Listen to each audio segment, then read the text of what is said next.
April Simmons, the Director of Community Investment here at DURA. Just to introduce my team, this is Cindy Ames. You probably received quite a few emails from her about this. She's our Community Investment Coordinator. Kayla Galindo, may have gotten some emails from her. Also one of our coordinators, Alicia Ellis, as well as Joe in the back, part of our Community Investment team. We're all here to help and support our endeavors, so we'll get started.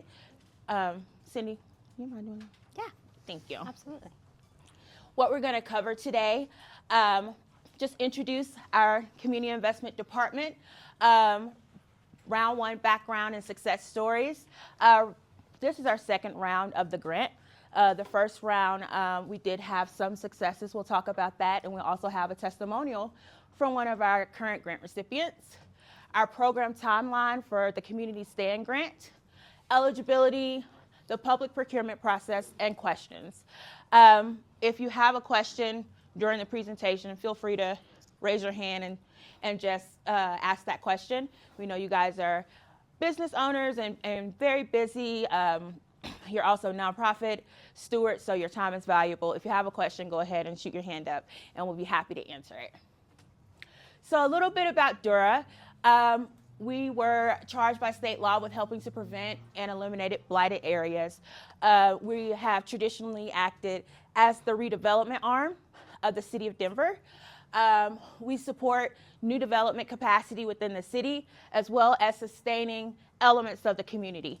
We're really good with the new development capacity. We're putting our best foot forward now with sustaining existing elements of the community, and that's what we're going to talk about today. So our department was created to identify and support specific investment opportunities that allow us to support innovative and impactful projects. DURA is redevelopment arm. Traditionally, developers come and say, hey, I have this great idea. We want to have a project. Will you help us?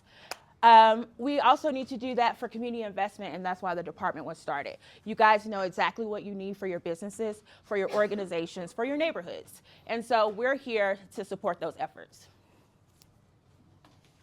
And so we established our first grant program, which is Community Stand, stabilization tool assisting neighborhood development.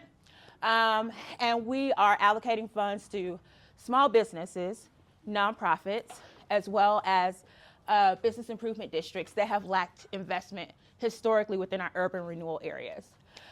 Each applicant is eligible from grants ranging from $10,000 to $50,000. So, is this you? Yeah. Okay. Hi, everyone. I'm Cindy, and I just am here to give you a little bit of background for the first round. Just some of the projects that were eligible for funding. In 2026, we have 2 rounds available for everybody, and the purpose of this grant is really to anchor your business or your support in Denver. We definitely don't want you to move out of Denver. You're very important to our small communities.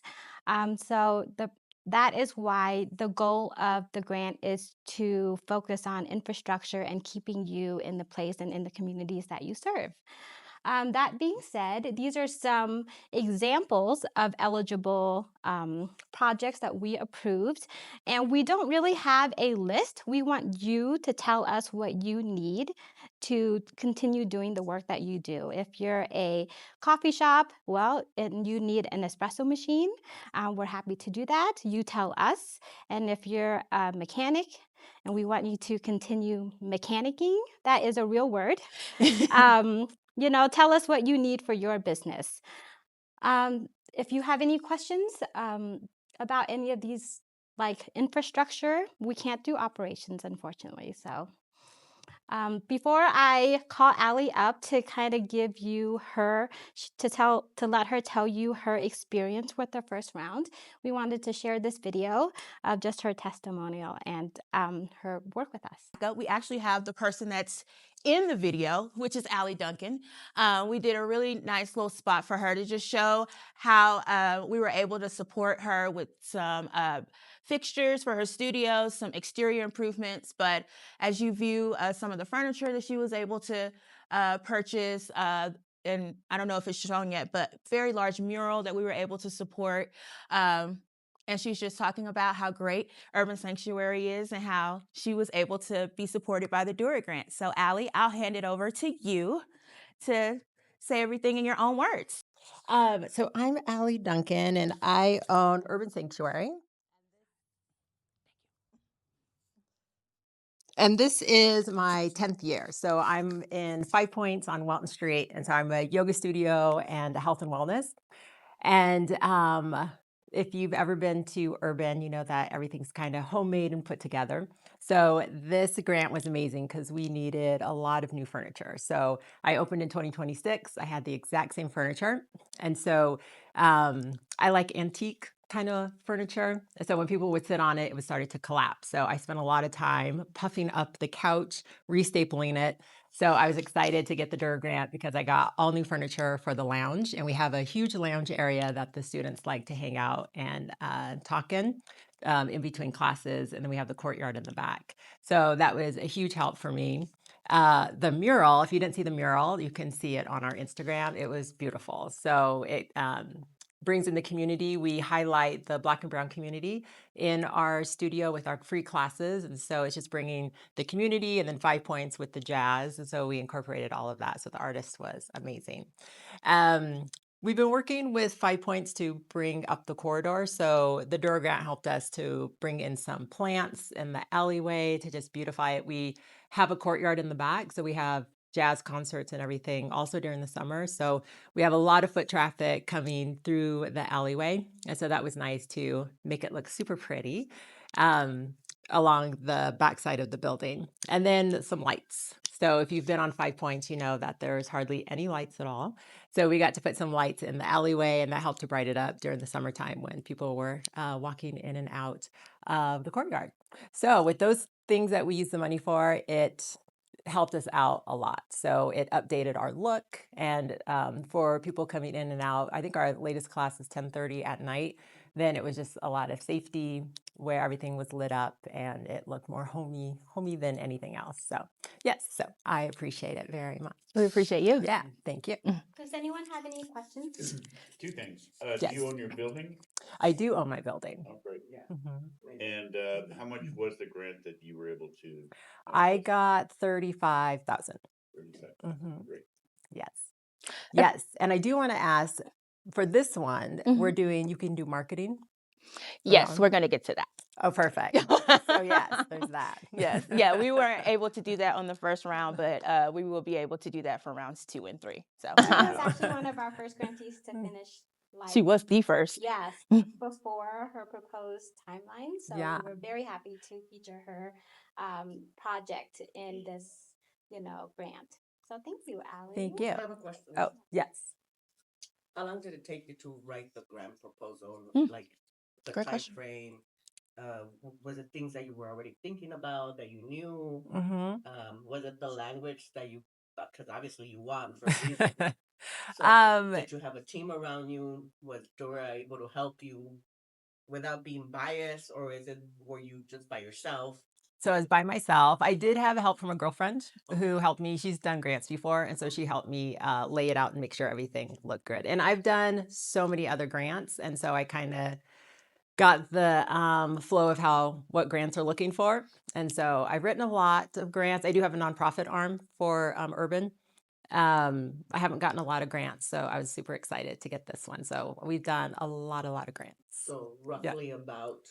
Well, this is my 10th year, so oof, a lot of grants. So I probably applied for like 15 to 20 grants in 10 years. But the time frame that it took you. Oh, the time frame. Oh, Like- like a couple weeks to write it out. Like 40 hours, 50 hours, 60 Just a couple of weeks. It wasn't that long because we already have, we just used what we Okay. used in other grants and just kind of massaged it. Yeah, so probably like a couple of weeks to get everything pinpoint down. Okay. Yeah. And this is like, just so we get an idea. Absolutely. Yeah. Great It's questions. not like something that you can wait a day before, 2 days. Like you I have to would Yeah. suggest not Yeah. waiting that long. There is a narrative portion to explain the project. You also want to get budget documents together and really talk about how you would like to fulfill the project in your community. One of the things that we're really going to going to look at is how your project is not only great for you, but also the community around you. And so, yeah, I don't suggest, it's not going to be like the day before, no. But you will have, once it hits the street, and you can start right now, right? We'll go through the schedule. Once we open it up for grants, you'll have approximately 4 weeks from when it opens to get that in. Yeah, you're welcome. That'd be crazy if we said 24 hours. Yes. So after you submitted your grant, how long did it take you to figure out that you were accepted? Oh man, Ooh. that's a great question. I don't even remember. Yeah, so the submission date was late October, and I sent out the notification myself on December 31st for the new year. So even now, when we go through the schedule, it'll have a notice of selection in there, and that'll be around April. Is it like a notification for everyone just to know, like, oh, like if you got it, or is it just the people that got it? Everybody will know. Yes, ma'am. Can this grant be used for structural improvements or add square footage to existing property? Yes, so we'll get into that, but yes, that structural improvements for your property or your building are eligible costs. Yes. Okay. In the next slide, unless you have more questions. Yeah, for am Ally. I good? I'm good. I could stay up here the whole time. Get mic'd up.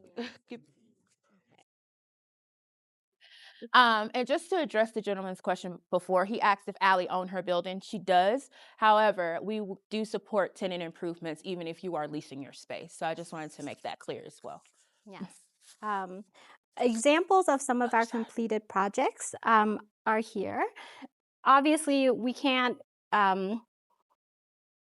it can go towards bigger purchases like solar. You know, obviously solar is a lot of money, but you can use that as long as you can show us that you have matching funds to move that project along. We would hate to give you grant dollars that doesn't fill the need.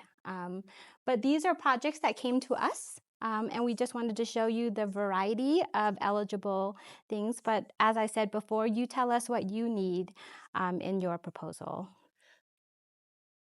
What pictures are out? Yeah, I was going to Yeah. say that. Go ahead. Oh, yes. Over here is the Colorado Coalition for the Homeless. They did ADA accessible ramping. This is Allie's mural in her studio. It's very beautiful, and she tries to get us to hang from these scarves. She does. It's really hard, so I haven't done that myself. This is the signage that a church applied for, among other things, and the coffee machine that I've mentioned before from a local business. So this is just a portion of some of the projects that came to us. And I'm going to hand it over to Kayla to talk about round 2. Good morning, everybody. I'm Kayla Galindo, and I will be discussing round 2 and some of the major key points that you'll really want to maybe jot down or keep in mind for the second round. There have been some changes from the first round to the second round. So if you did apply the first time and you're familiar with some of the kind of guidelines that we had, so there were just a few minor changes to hopefully give some more folks some more opportunity. But I'll be going over some of the major points and yeah. So one of the biggest change is that for nonprofits specifically, we did increase from the 2 million to 5 million. The 2 million stays the same for small businesses and no changes to BIDs, business improvement districts. Marketing is an eligible request. We are not funding events, but marketing is an option. The other change is that grants, the lowest grant will be beginning at 10 grand and again, $10,000 to $50,000. We are going to be giving priority to projects that can be completed within a year. So that's pretty important to keep in mind as well. Applications will open February 2nd. That is when our NOFA will release. So the Notice of Funding Availability, that's when that will release. And the deadline is a hard deadline at 5 p.m. on Friday, March 6th. So that is a hard deadline. We are not able to accept proposals after that 5 p.m. On Friday. The other really important note is that your business or your project must be located within the URA, the urban renewal area, or within a half-mile buffer. We do have a map online, and this shows you where our URAs are located. The dark blue is the URA, and the light blue is going to be the half-mile buffer. We do have a section where you can type in the address and it will tell you if you're in an eligible area. We'll have April do a demonstration for us so you can see. And did urban sanctuary. But this is going to be all on, or this is on our website. Yes. But basically, you put your address in at that point. It will tell you whether or not you're in the URA. It'll drop a pin, whether you're in the buffer or not. If not, let's say you're right here on Havana, it'll say you're not eligible. There's not a URA in that area. So those are our areas of focus. Well, not focus. Those are our areas of authority at this point. Yes. Are the applications, I'm sorry, are the applications treated evenly, or are you looking more for projects within the urban renewal area versus in the influence area? You mean the buffer? Yeah. Oh, no, there's no priority. We just wanted to capture, we have hard lines in our URAs, and the guy across the street might not have been eligible. So we just put a buffer around because it's still that area of neighborhood. So no, but there's no priority on any area. It's just a matter of qualification.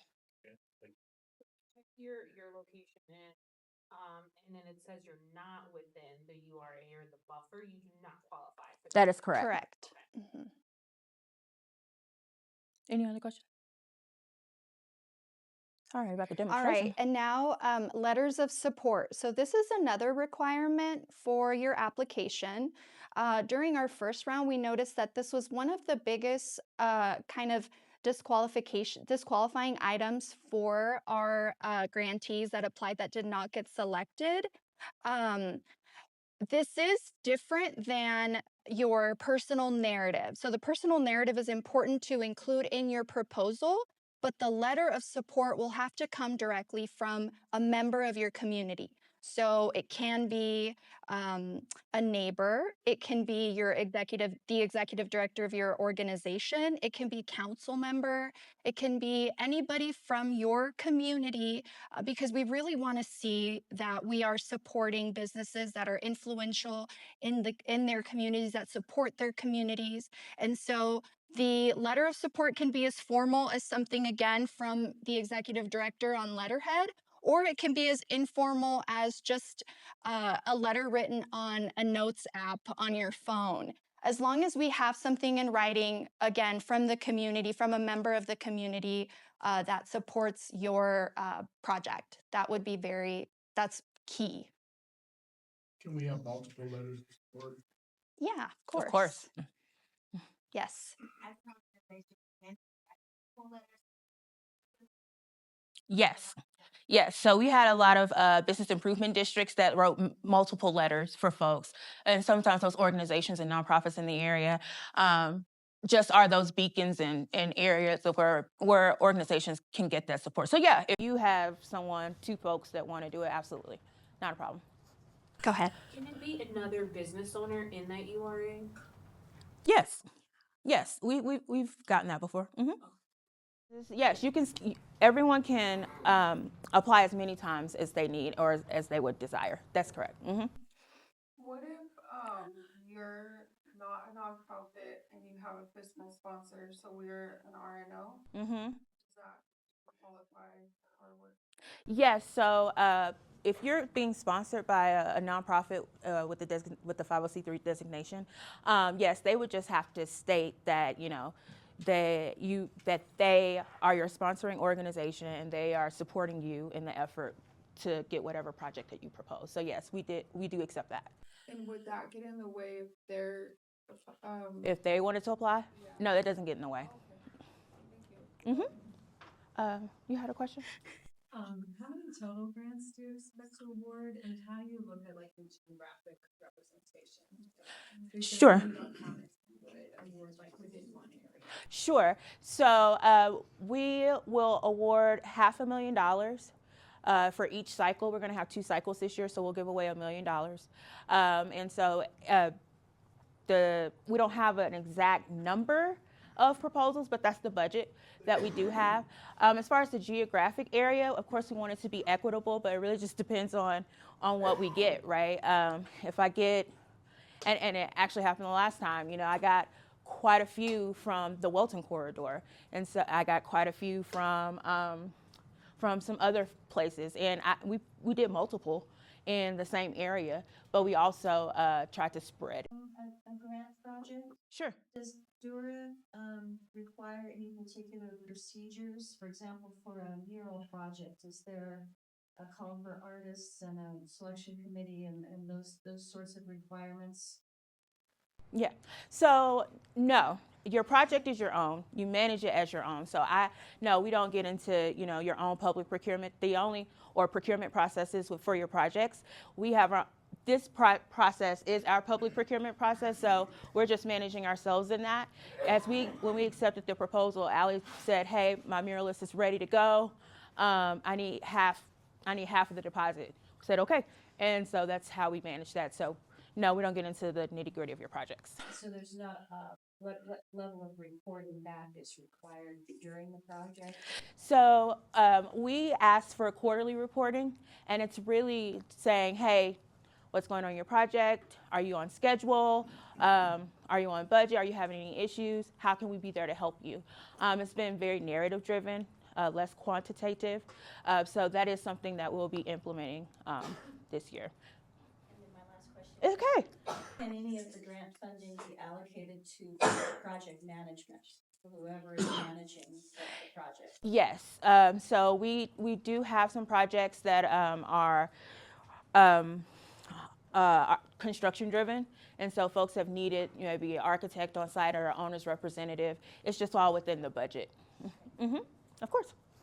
Really quick, I was just curious. You mentioned that this was one of the reasons for disqualification. Was this as a result of not having a letter of recommendation, or because of what it said? No, not having the Just letter. not having it at all. Yeah. Just not having it. No, not because of what it said. All of the letters of support were great, the ones that we received. It was just, you know, a lot of folks didn't submit them. So.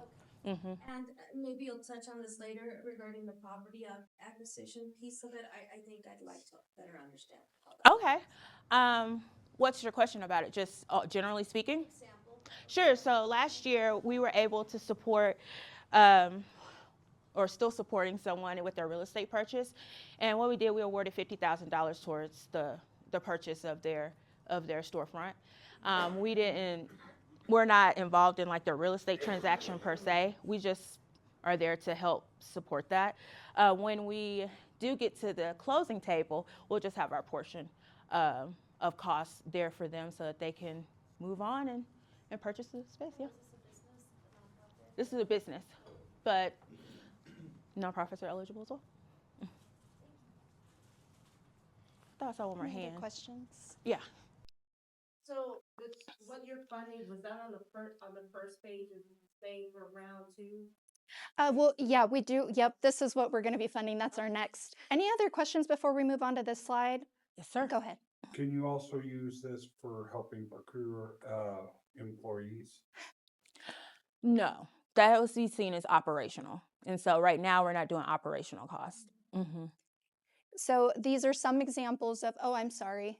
Do you have a question? Was there another question? Yeah. Only other question I have is that if we qualify for round 2, if we get funded for round 2, are we still eligible for round 3? Or is it Yes. just a one-time deal?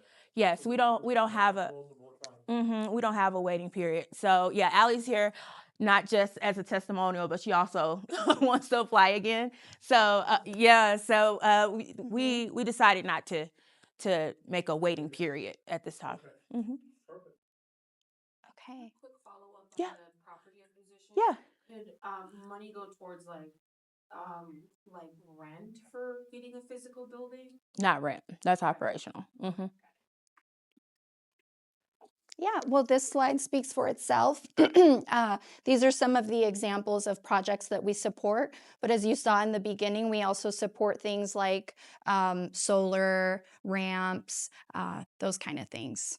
Typically, we try to stay within the built environment, but as we've heard from so many folks, and while we're including marketing as well as building acquisition, we needed to do more. So we are kind of skirting the line of operation costs a little bit, but we want you guys to continue to tell us what is important. What's up? Good morning. Hey, good morning, Ty. Marketing, does that include advertising? So yes. So with marketing, if some examples can include advertising, if you wanted to do a social media campaign and you need to hire somebody and didn't have the funding for that, you could do that. We just don't fund events and campaigns, like political campaigns and things, that are very, we're a quasi-governmental, so we gotta have that line. Hmm? No running for governor. No, you can't run for governor, Ty. Yes, ma'am. Is there any sort of priority given to establishments that are trying to improve sort of like the exterior structure and sort of improve just like the visual aesthetics of the community? Not necessarily, no. There's not a priority on like a facade or because it's public facing. There's not necessarily a priority for that. The priority, again, I think she mentioned, is the projects being complete within the year. The priority is given to those folks who have not had those advantages. Multi-generational roots is important to us. But no, I mean, interior, exterior, that the project itself is not. Mhm.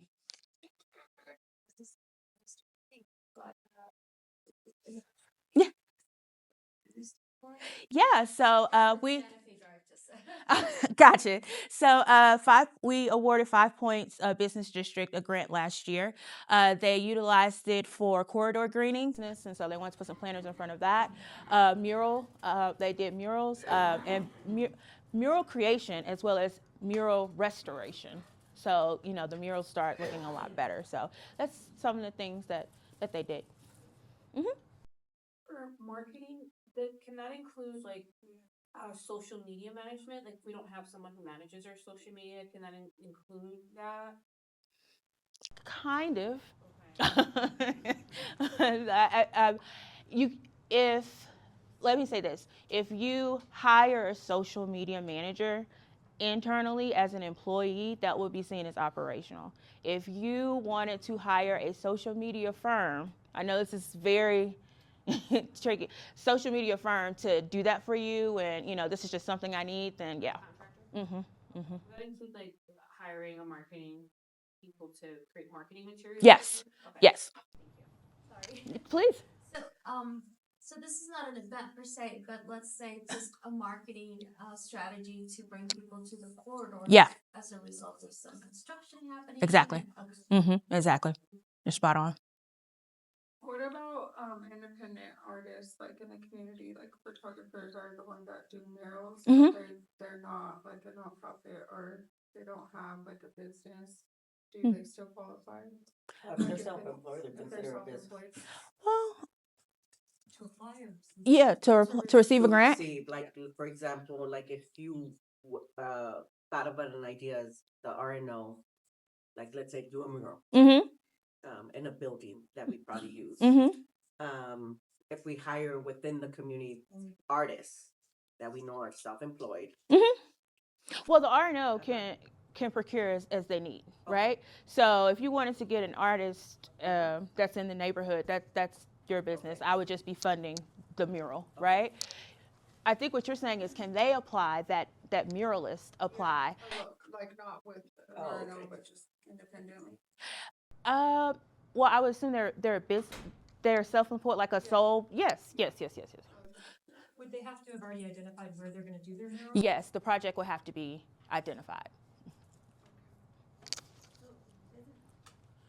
Hold on, Ty. Go. I was back here. Yeah. It doesn't necessarily need to have. They don't necessarily have to. No, you don't have to have a brick and mortar, but you will have to submit business documents, right? So, and we'll go through this, and some of the documentation is up here of what we require. They have to have insurance. They have to have a business license. They have to have tax return or a profit and loss statement. We expanded that from last year. So just, it doesn't matter if they have a brick and mortar as long as they're a business. Can I just give you a quick scenario? So, Yeah. for example, if an arborist needs to buy new materials, whatever, he would predominantly work on Colbath, and he doesn't have a brick and mortar, he will be able to apply. So you said an arborist? Yeah, or a gardener, whatever. Yeah, and it's his business. He just doesn't have a building. Because he travels around. Yeah, I mean, no, you don't have to have a brick and mortar to apply for the grant. No, you may want to apply for the grant to get yourself a brick and mortar, but you don't have to have one. If you don't have a brick and mortar, how would you prove you're within the URA or? Well, whatever address that you use on your taxes is what I would be using as a qualification for the URA. Sorry, go ahead. In terms of marketing, could costs go to help pay for communications? Yes. Yeah, no, when we talked about this, it does, again, we're skirting that line, but no, that's something that could be capitalized, right? It's not something that's a one-time thing.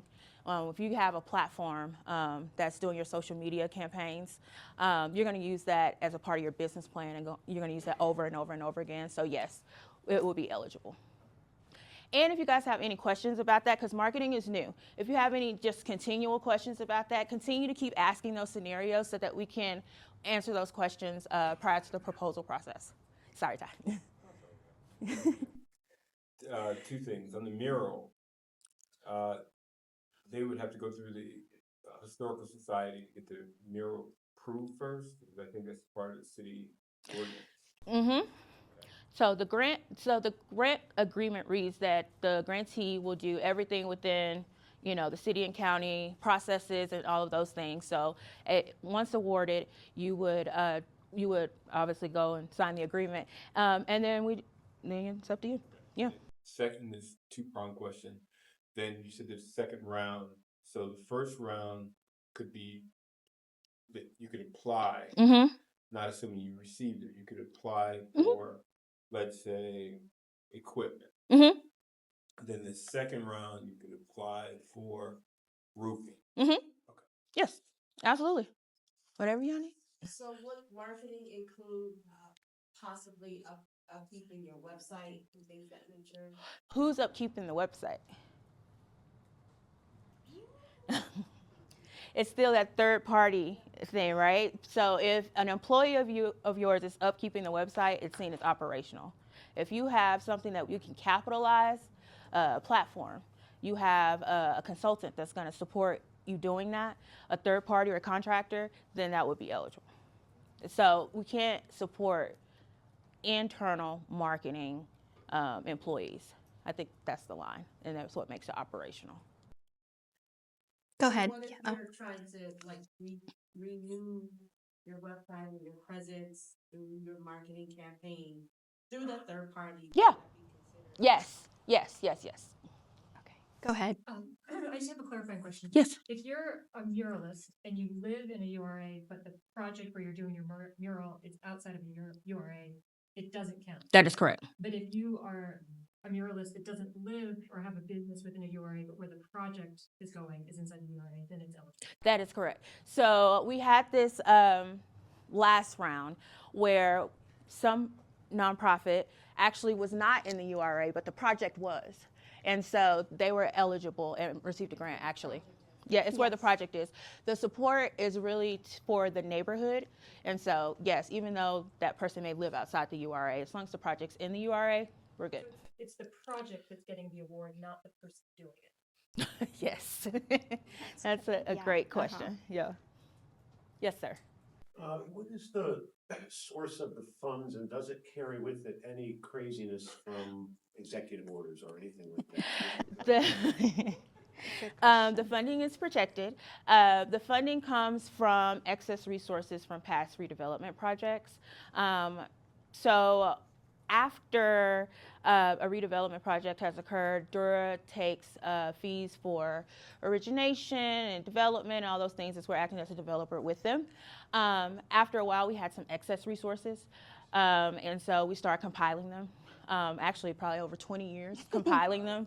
But they are not tied to anything. They're not tied to any type of federal funding, state funding, not even local funding. It can't be clawed back. It's not subject to any executive orders, so the money will be there. And it's, since it's not federal or state or local funding, we're able to manage it effectively and try to keep the burden very light for the grant recipients. So does that so does that mean that during this round there is a cap on what you expect to allocate for the applications, or is that just open? Yeah, so this round and the next round, it will be $500,000 for each round. Yes, the project needs to occur in the URA or the buffer area. Okay, so the portion of the district outside of the buffer area would not be eligible. That's correct at this time. Okay, and then could a business district use the funding to offer a small business support grant program? We talked about that. I don't know. It hadn't been contemplated, and quite honestly, internally, I don't think that we even made a decision about it, other than the focus has been towards the built environment and now marketing. We're not direct funding, exactly. So if those businesses wanted to come and apply for the grant, that's really been the goal. And if a landlord were to do an improvement that would benefit all 3 or 4 tenants, like a monument signage or something, Yeah. would that be a qualified? Absolutely. And then the signage itself for each of the tenants, would that be something they could apply for? That's right. Okay. All right, next slide. And these are some of the items that we do not fund, which I think we might have already touched on a little, but. So I'm going to talk about the public procurement process because it was a big factor, I think, in the success of some of our grant recipients. So I just wanted to talk about what happens February 2nd and why we're having this meeting today. So we're a quasi-governmental agency. Right now we're using a public procurement process to release the funding. So during the procurement process, public procurement, all questions and answers have to be public. So that means you can't call me and say, hey, does this qualify? I can't do that after February 2nd. I'll be like, thanks for the question. I'll have to release this periodically to everybody during this public procurement process. You'll get your answer, but it just won't be immediate. And everything has to be documented in writing. So one of the reasons we keep having workshops prior to the public procurement process is so you guys can freely ask these questions. I think Cindy has her card back here. You can get my card. Kayla can give you hers. Ask us as many questions as you can before February 2nd. We'll be able to freely talk to you. We'll be able to talk to you about your potential proposal and say, hey, this is eligible or this is not. Once that deadline is passed, we won't be able to talk as freely. Everything will have to be in writing. I'll release it during the website. So I just want to make sure that we're all clear on the communication within the public procurement process. Okay? Perfect. So the proposal opens February 2nd. That's when it goes live. We are going to have another pre-proposal meeting, and it will be virtual. That way we can capture everything. It will be recorded. I can release it to everybody. That's another opportunity for you to come, virtually and ask questions. The deadline to submit questions is February 18th. So all those questions have to be asked by then, and then we'll respond to the questions by the 25th. And the grant application deadline is the 3rd of March. I'm sorry, the 6th of March, 5 p.m. Everything will be submitted on an online portal. It's very easy, job form. You just do your name, address, telephone number, all those things. You upload your proposal, and then you upload your documents that I talked about before, being, your tax return, all of those things. We'll do an evaluation the month of March, and then by the end of April, we'll have a notice of grant selection. All of our items in our grants do go before the board, our board of commissioners, and so that's why there's a bit of a gap there for us to get everything approved and above board. Any questions about the schedule? Yes.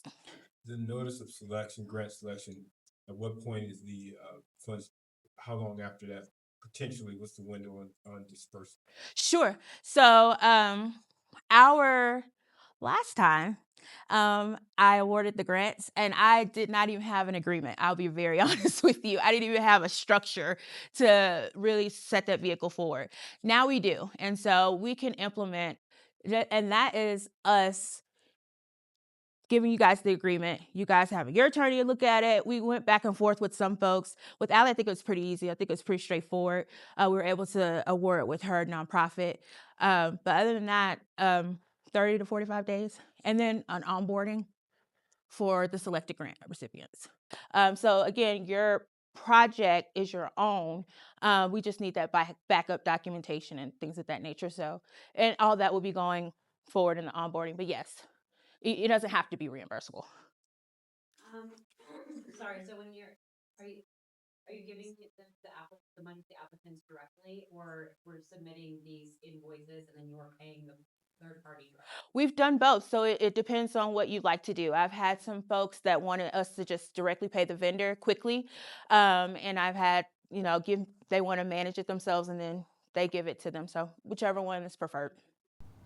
Last question. The Yeah. virtual meeting. As many as you want. Which is really critical. On 2/12. Yes. Has there been a time set for that yet? No, not yet. Is there time you're thinking about? No. I think that's critical one. Yes, and more than likely, honestly, it'll be in the morning, probably around the similar time, just to kind of get out of you guys' way so you can enjoy your day. Any other questions, or any at all? Yes, ma'am. The people making the decisions is it people from the community that you bring in with, I'm assuming they have financial experience because you're asking for all these financial documents. Our evaluation committee is internal, as well as our board of commissioners. What does let's say we're awarded the grant, what does the after process look like? Do you guys want, as projects or pieces of it are complete, what kind of, are you looking for, I don't know, some kind of documentation of follow-up? Pictures or that kind of thing? Yeah, so as time goes on, and Cindy's great about this, she's just going to periodically ask you what's going on and say, hey, your project's still going? Because sometimes, you guys get very busy and, we don't hear anything.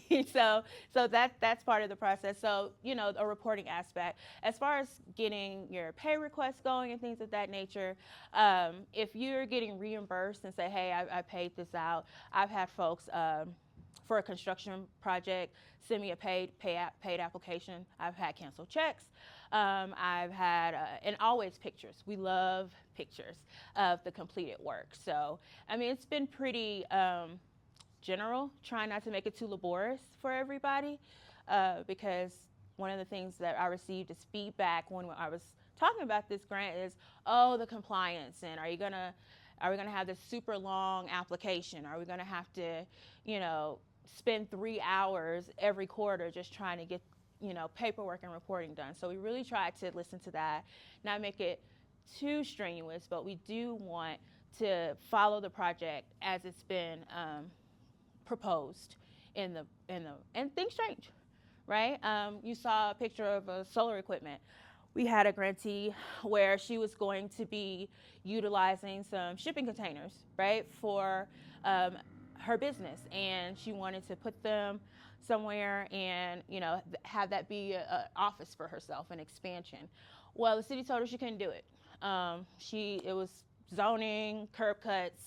It's either going to be super expensive or impossible. Well, she had to shift, and so her project did change. She still is fulfilling the need for the office for her to have, but it just looks differently. So things do change. We just want you to fulfill the project and as proposed.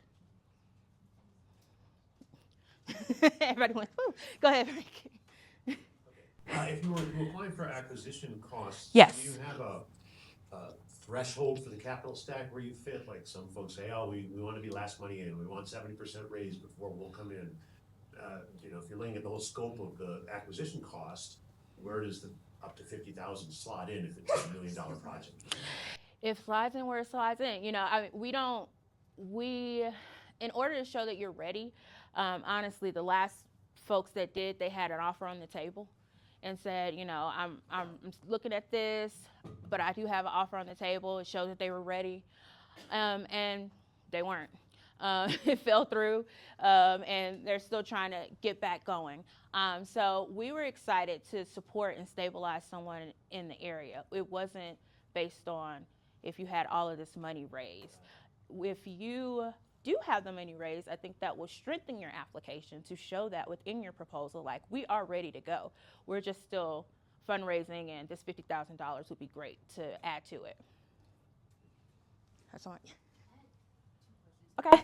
And I think we just talk about spec. Is it better to have like a contractor like paperwork in the application? Would that make it? It makes it very strong. It makes it strong.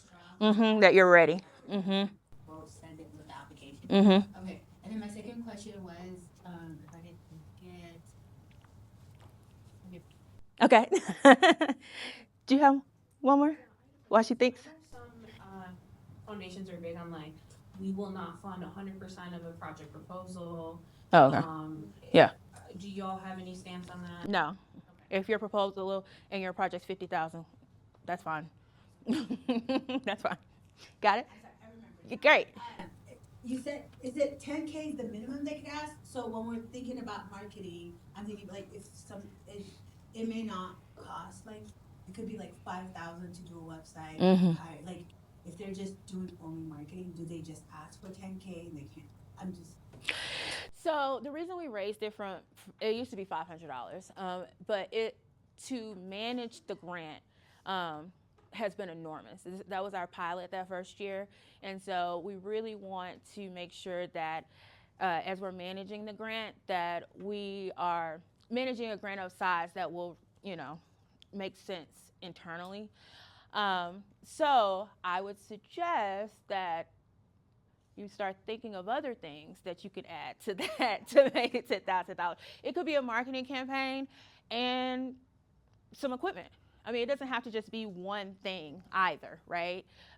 If you wanted to get some signage and you wanted to do a marketing campaign and you wanted to, you know, do some corridor greening, something outside, some landscaping outside the building, that's fine. I would just add to the project to get it to 10,000.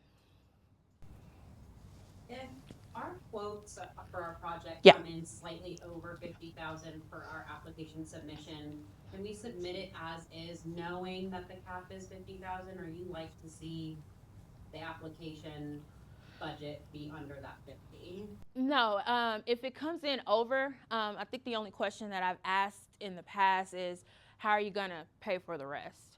Or are we just floating out there? Because the 50,000 is the cap. But no, it don't have to be 50,000. And if you have something over 50,000, it's good to show the whole budget and say, hey, we've got the rest. I need 50. If we ask for, let's say we ask for 40,000, but then as you're reviewing, do you come back and say, hey, we can't do the 40, but maybe we could do like 20? That has not occurred yet, so I don't know. We do want to give the money away. We definitely want to give the money away. Yeah. Yeah. I think that's a possibility, just so that we can fund as many projects as we can. But we really just have to see what we get. Last time, again, was a pilot. We were able to fund those 13 grantees just within the budget. This one will be different. And so I think those things will evolve as we move forward, but that's a great question. That's something that we should internally really be thinking about.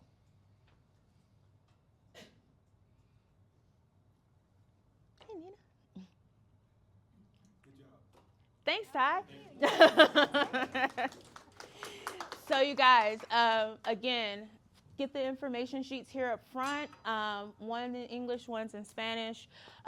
We do have bilingual services internally, so if you guys have organizations that need that support, please let us know. We'll be happy to go out and help and ask as many questions as you can before February 2nd, and thank you so much for coming. Thank you.